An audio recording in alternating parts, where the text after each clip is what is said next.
Olá, pessoal. Me chamo Lucas, sou professor de enfermagem do Instituto Livre e hoje daremos continuidade à aula anterior de administração de medicamentos, já introduzido sobre as vias parenterais, e nós vamos agora ver alguns fatores que nós temos que ter de conhecimento antes do procedimento de punção. Primeiro de tudo, analisar a prescrição médica. Ver o que precisa ser administrado. Ter conhecimento do fármaco a ser administrado. Gente, ter o conhecimento é vocês saberem as fórmulas farmacêuticas, as contraindicações, as indicações, as reações adversas, principalmente porque quando o paciente tiver uma reação adversa na sua presença, você deve saber se aquilo faz parte da patologia ou se é uma reação ao medicamento. É importantíssimo vocês saberem, principalmente das drogas que são utilizadas na emergência, no pronto-socorro, certo? As medicações que vocês tiverem que administrar, estudem, porque vocês devem saber as reações adversas. Está no direito do paciente e está na nossa lei do exercício profissional. Ter conhecimento sobre as medicações que formos administrar. Avaliar se tem interação medicamentosa entre as medicações de horário. Como eu falei, interação medicamentosa, ela existe, não só na via oral, mas na via parenteral também. Se eu administrar uma medicação, um antibiótico, e depois, logo em seguida, eu administrar um anticonvulsivante, e tenha na bula do antibiótico que se administrar com anticonvulsivantes, o antibiótico ele pode diminuir a ação daquela medicação, você vai estar causando um prejuízo terapêutico para o paciente. Talvez ele chegue a convulsionar, tenha intercorrência, e porque você não sabia que tinha interação entre esses dois medicamentos. Por segurança, quando as medicações que tenham interação entre si precisam ser administradas no mesmo horário, sempre se faz um flush. Flush é você injetar uma quantidade de líquido, no caso soro ou ABD, após administrar a primeira medicação e só depois administrar a segunda, para que elas não tenham encontro rápido quando forem entrando na via parenteral. Checar que foi administrado só após a infusão do medicamento. Você vai ter a prescrição com os horários abertos e você vai ter que checar toda vez que você fizer uma administração. Checar é você passar um tracinho em cima do horário daquela medicação, indicando que você realizou. Só faça esse tracinho, só cheque essa medicação depois que você administrar. Porque se você checou antes, chegou lá na hora, o paciente teve alta, ou o paciente teve um agravo, ou simplesmente aquela medicação, o paciente perdeu acesso e a medicação não foi para a via correta, e você checou a medicação. Ou seja, você cometeu um erro por ter confirmado algo antes de fazer. Então se atentem a isso. Ver sempre histórico de alergias. Perguntar, o senhor ou a senhora é alérgico a alguma medicação? Não. Tudo bem, aí você administra. Porque se você não perguntar, o paciente tiver alergia e não falar, a culpa vai ser sua que não perguntou e o paciente vai ter graves prejuízos perante a isso. Perguntar se o paciente já usou essa medicação, caso não conste no prontuário. Realizar as mesmas perguntas ao acompanhante, caso o paciente não possa responder por si só. Algumas observações. Quando for necessária a administração simultânea de 2 medicamentos injetáveis, verifique se eles são compatíveis, como já foi dito no slide anterior. Caso não sejam, prepare cada um separadamente. Entre a administração do primeiro medicamento do segundo, administre de 10 a 20 ml de água destilada e somente em seguida administre outro medicamento. Frisando mais uma vez, pessoal, se forem medicações que não sejam compatíveis, administrar uma, fazer um flush com água bidestilada ou soro fisiológico e só depois injetar a outra medicação.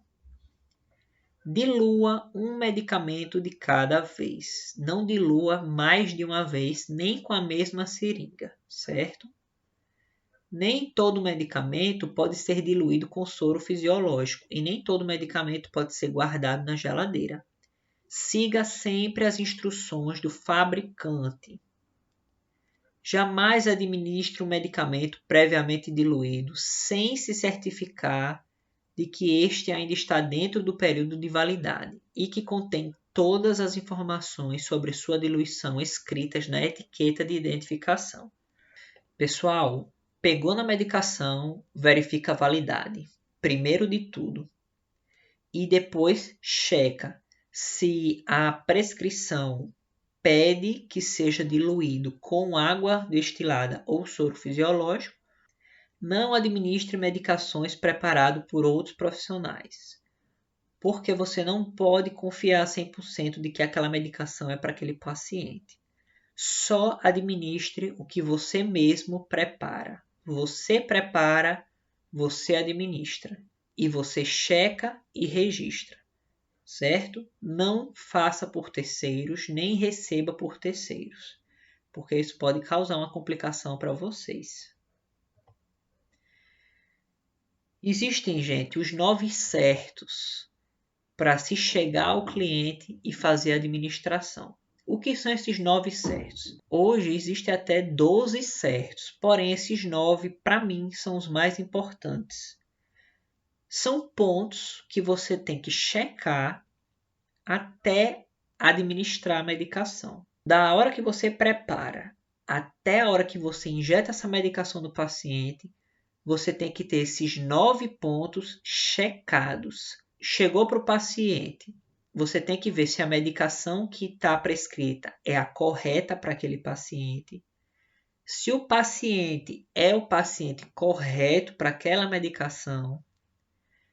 A via certa, se é por via oral, se é parenteral, se é por via retal, tópica, injetável.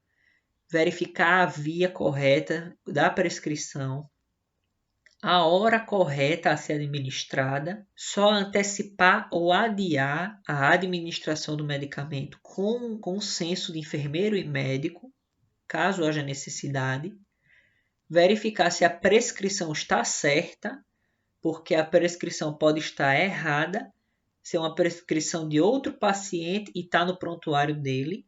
Então, verificar se a prescrição é a correta, é a prescrição do dia, porque uma prescrição, gente, vale 24 horas.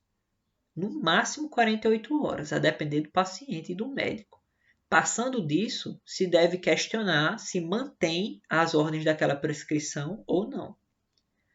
Dar as orientações corretas, se apresentar, falar que vai administrar tal medicação, vou administrar dipirona, depois vou administrar Dramin, certo? Nas orientações já fica a deixa para perguntar se tem alergias, para perguntar se já tomou essa medicação alguma vez. Direito à recusa certo, se o paciente disser que não quer a medicação porque já se sente melhor, ele está no direito dele e tem que ser checado esse ponto. Se registra que o paciente se recusou à medicação, o motivo da recusa e despreza a medicação que foi preparada. Registro certo, vocês devem colocar tudo no registro da dose, a via de administração, se o paciente teve reação ou não, certo? Dizer que o paciente negava a alergia, dizer que você orientou corretamente as medicações que foram administradas e documentação certa. Documentação, gente, é todo o papel que você manuseia, a receita, os registros, o prontuário, certificar que tudo que você manuseou é daquele paciente e foi guardado corretamente.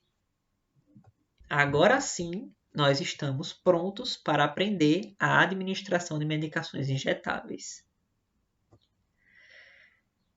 A técnica, pessoal. Após diluir a medicação a ser administrada, preparar o sistema para infusão venosa.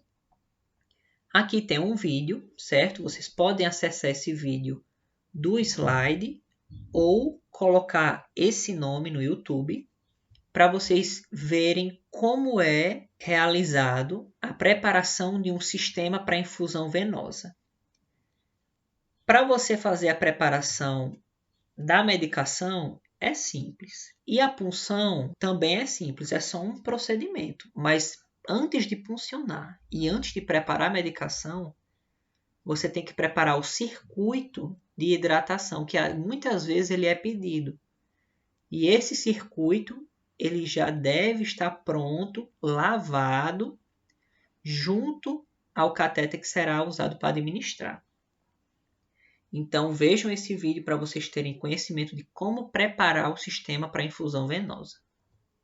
A técnica, você vai se identificar, explicar o procedimento a ser realizado e sua finalidade ao cliente ou família ou acompanhante. Higienizar as mãos, realizar a tricotomia da região escolhida se necessário.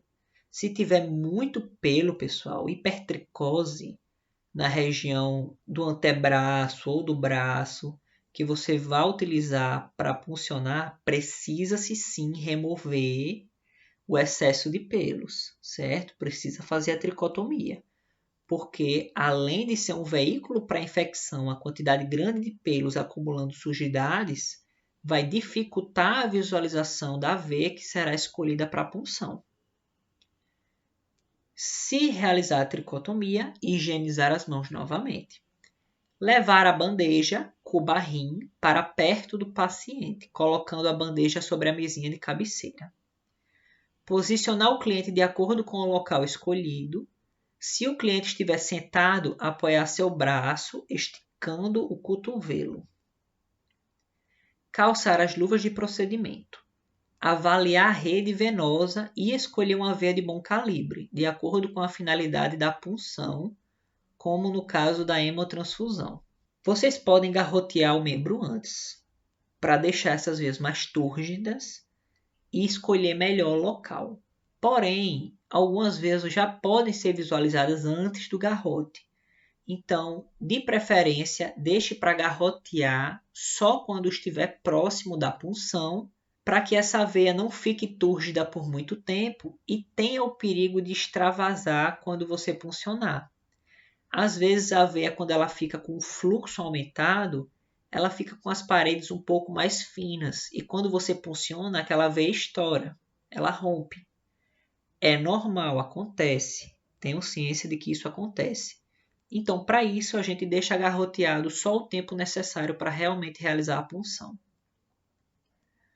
Colocar o garrote acima do local escolhido, aproximadamente de 7 a 10 centímetros, de modo que não interfira no fluxo arterial, além de solicitar que o cliente mantenha a mão fechada.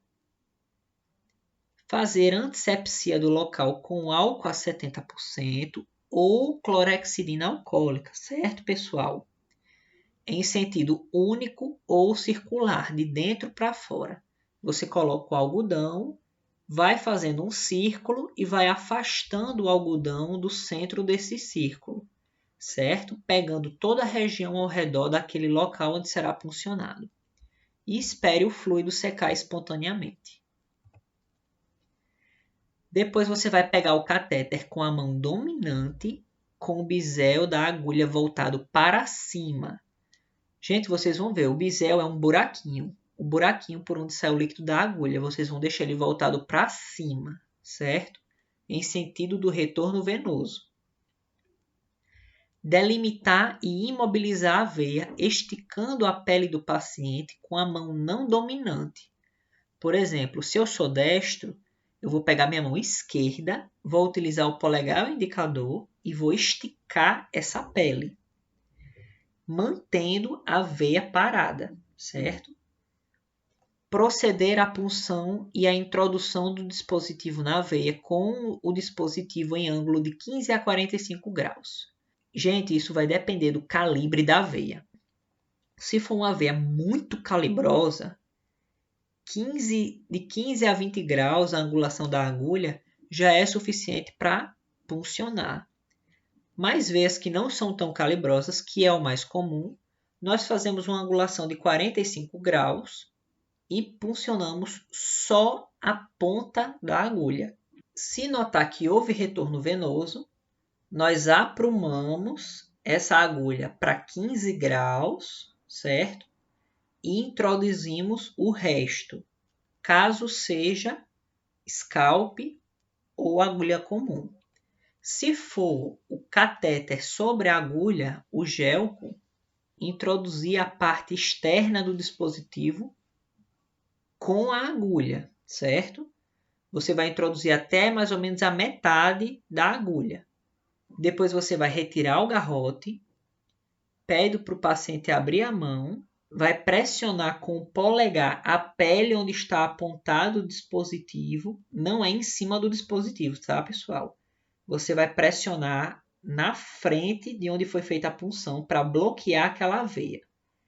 Vai retirar a agulha e, ao mesmo tempo, empurrar a parte externa do gel. Essa é a parte mais difícil da punção. Com o catéter agulhado, é simples. 45 graus, puncionou a ponta do catéter, viu que teve retorno venoso na mangueirinha, apruma esse catéter para 15 graus e introduz ele completamente. Pronto. Mas o gelco, ele tem duas estruturas. Uma estrutura externa de poliuretano, que é a que vai ficar na veia do paciente, e uma agulha que fica no interior, que é para servir de guia. Então, realizou a punção, 45 graus, viu que teve retorno venoso. Você baixa essa agulha para próximo de 15 graus, introduz mais um pouco e para. Segura a agulha e introduz o resto do catéter, que é a parte externa, para o interior da veia. Muito importante, antes de tirar a agulha completamente desse dispositivo, você vai pressionar a parte da frente do dispositivo, bloqueando a veia, certo? Para que não tenha retorno venoso. Gente, se vocês não fizerem isso, vai sair muito sangue, porque é como se fosse um tubo oco que vai estar ligado da veia para um ambiente externo. Então, na hora que você tirar a agulha e destampar esse tubo, vai sair sangue. Então, você tem que tampar a parte externa, a parte superior da veia, para que não tenha esse retorno sanguíneo depois de tirar o mandril, que é a agulha, certo? Feito isso, não vai sair sangue, mas aí o conector vai estar aberto. Aí o que é que você deve fazer? Conectar o extensor ou equipo de soro, devidamente preenchido com soro, não é para ele estar vazio, certo? Ou a seringa no dispositivo intravenoso. E acabou o mistério. Realizada a punção com sucesso. Terminando isso, abrir o clamp do equipo para iniciar a infusão. Verificar se a solução flui facilmente, observando se não há infiltração no local.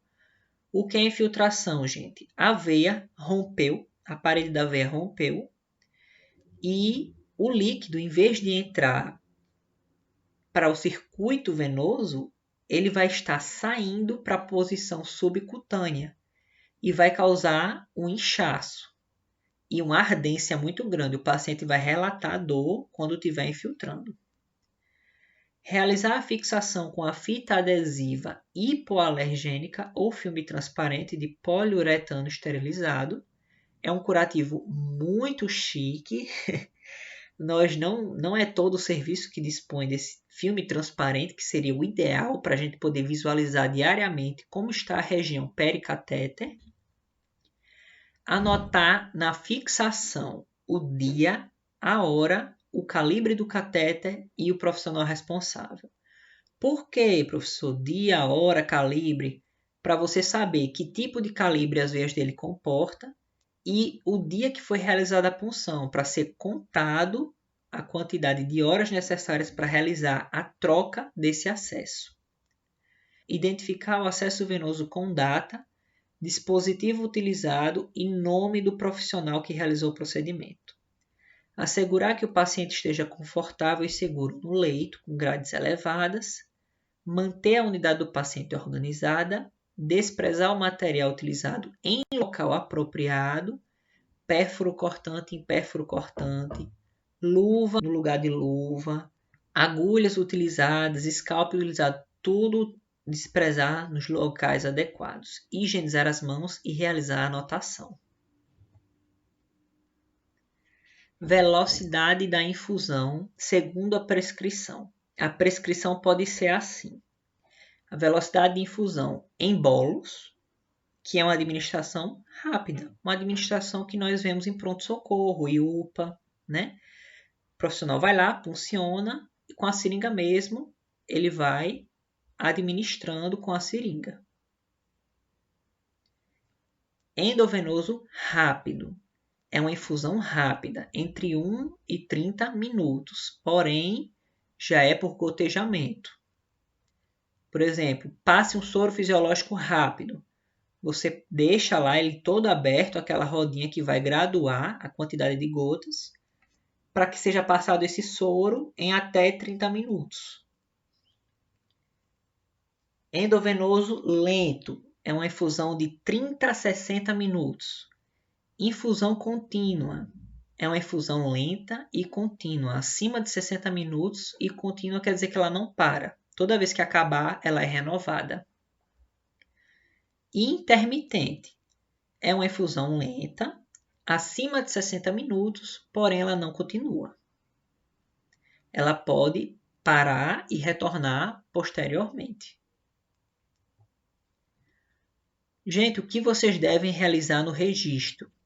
Data e horário da administração, o fármaco administrado, o diluente utilizado, a via de administração, antisséptico utilizado para limpeza da pele, o método de fixação e calibre do catéter utilizado.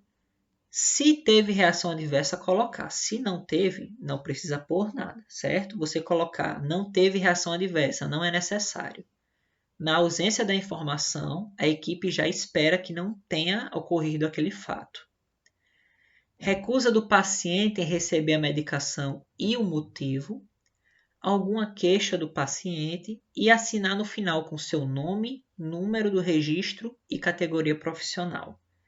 Decorem isso porque vocês vão precisar saber exatamente essa sequência e todos esses componentes para realizar o registro de vocês. Pessoal, vamos para as vias mais fáceis. Intramuscular. É uma medicação que, como nós vimos, ela é absorvida um pouco mais lentamente do que a via endovenosa e é eliminada um pouco mais lentamente também, demorando um pouco mais para você atingir o seu pico plasmático do princípio ativo. E vamos ver em quais músculos nós podemos administrar. Deltoide é o músculo que fica na região inicial do braço. É infundido de 1 a 3 ml, certo? No máximo, nós infundimos 3 ml. O ideal é que o músculo deltoide seja exclusivo para vacinas e administração de soro. Soro antitetânico, certo? Então, apenas essas medicações e vacinas são administradas no deltoide. Sempre com ângulo de 90 graus. Essa é a grande diferença. Por quê? Porque nós vamos passar o tecido cutâneo, vamos passar a epiderme, a derme, o tecido subcutâneo, que é a hipoderme, e aí vem o músculo. Então, nós vamos fazer uma pinça, com o dedo indicador e polegar, nós vamos fazer uma prega, certo? Expondo esse músculo e com um ângulo de 90 graus, nós perpassamos essas camadas e atingimos a camada muscular. O músculo vasto lateral é um músculo da coxa que fica entre a região lateral e a região anterior da coxa. É para ser administrado exatamente no meio da coxa, certo? No músculo vasto lateral ele é pinçado e nós fazemos essa administração com angulação também de 90 graus. sendo que o vasto lateral ele já comporta mais uma quantidade de líquido, de 3 a 4 ml. O glúteo. Pessoal, o glúteo vocês têm que prestar atenção, porque existe um nervo que passa por aqui, chamado nervo ciático. O ideal é que você faça o seguinte. Aqui é a nádega, certo? Direita. E aqui é a comissura glútea, que é a parte que divide-se nas nádegas. Você vai dividir essa nádega em 4 quadrantes, superiores e inferiores, e você vai administrar no quadrante superior externo, para não ter o risco de puncionar ou dessa medicação chegar perto do nervo ciático. O glúteo é o que acumula uma maior quantidade de volume, pode ser infundido até 5 ml, certo? Tanto o dorso glúteo quanto o ventro glúteo. O dorso glúteo é esse glúteo aqui, a parte dorsal dele. O ventro glúteo é uma camada muscular que se encontra na lateral da pelve, cobrindo toda a parte ilíaca da pelve. Como é que nós vamos identificar a região do dorso glúteo?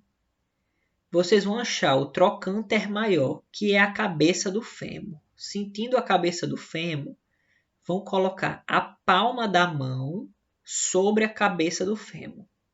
O polegar ele vai ficar apontado para a região inguinal, certo? Para a região genital. O dedo indicador ele vai ficar apontado para a crista ilíaca superior, a ponta da crista ilíaca anterosuperior.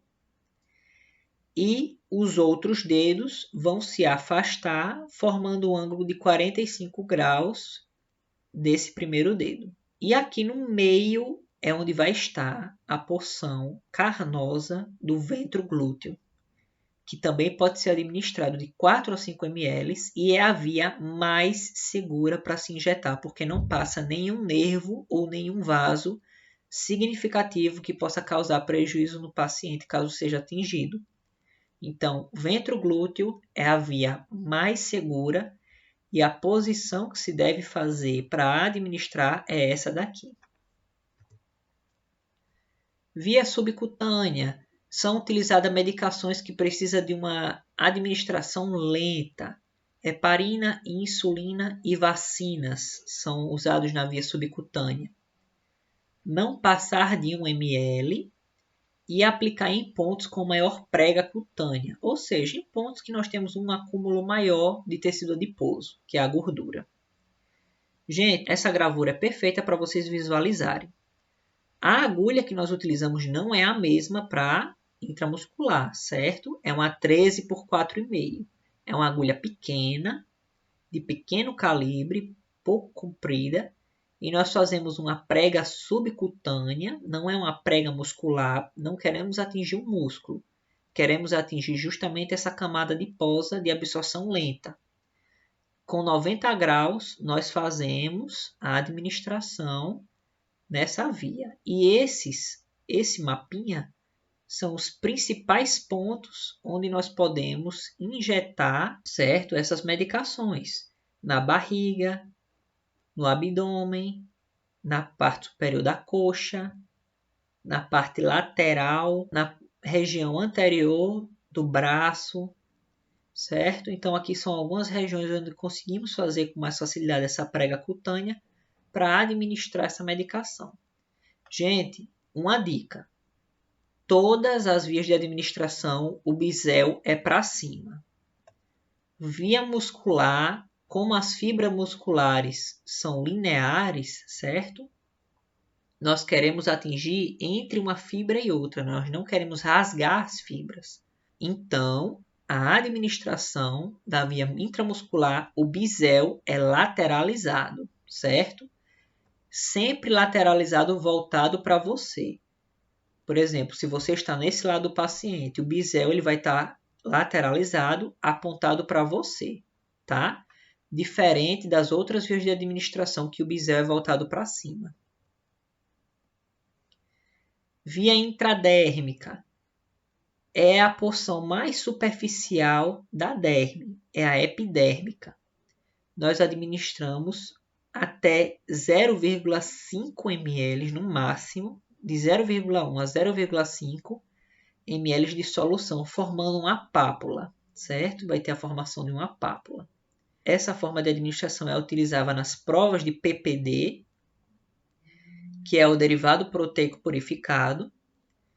É uma prova para ver se você tem resistência, se você já teve contato com o bacilo da tuberculose. Testes de sensibilidade, que seriam os testes de alergia, e aplicação da vacina BCG. É com um ângulo de 10 graus, você pegando só essa parte superficial da pele e o bisel voltado para cima.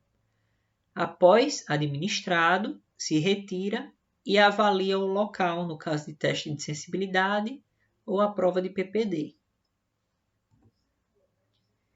E intratecal, pessoal, um exemplo, como já foi dito, é a anestesia, é a administração de medicamentos no espaço subaracnoide, com ação direta no sistema nervoso. Esse espaço, gente, é o espaço que produz e drena o líquor do sistema nervoso central. Em anatomia nós vamos ver melhor isso, mas o importante para vocês saberem é que as anestesias são as principais medicações administradas pela via intratecal. Pessoal, essas foram as referências que eu utilizei para realizar essa aula de administração de medicamentos. Eu espero que vocês tenham compreendido o principal, a base, né, da administração, que são os 9 certos, as orientações que vocês têm que dar, os cuidados que vocês têm que tomar e a preparação de circuitos e medicamentos, que eles vão ser essenciais na conduta terapêutica e facilitar a sua conduta na hora de administrar esses componentes. Um forte abraço a todos e até a aula que vem.